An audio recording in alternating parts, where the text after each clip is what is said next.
మనకి తెలంగాణ బోర్డర్లో నేను వచ్చేసి నేను ఆపుతుంటే గత ప్రభుత్వం నన్ను ఎవరు రక్షించగలిగారు? పోలీసు ఆపడానికి ప్రయత్నం చేస్తాను, నన్ను ఎవరు రక్షించారు? మీరు రక్షించారు.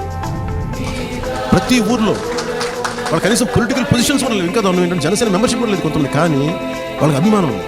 వాళ్ళు ఎలా వచ్చారంటే బయటికి, ఇంకా ఆడపిల్లలు నైటీలో వచ్చేసారు పక్క ఊళ్ళ నుంచి, ఇంకొకళ్ళు చంటి బిడ్డలు వేసుకొని వచ్చేసారు, ఇంకొంతమంది మరి ఎట్లా ఉన్నారు రాత్రులు కూడా ఉన్న పళ్ళని వచ్చేసారు అర్ధరాత్రి 1 గంట 2 గంటల కంటే. నాకు ఏ పదవి దీనికంటే ఎక్కువ అనిపిస్తుంది.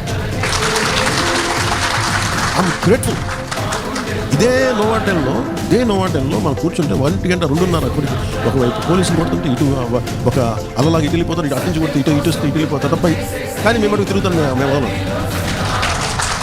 So what we have achieved is the strength of democracy. ప్రజాస్వామ్యంలో ప్రజలు మేము నిలబడితే ఎవరైనా తగ్గాల్సిందే. That's the strength.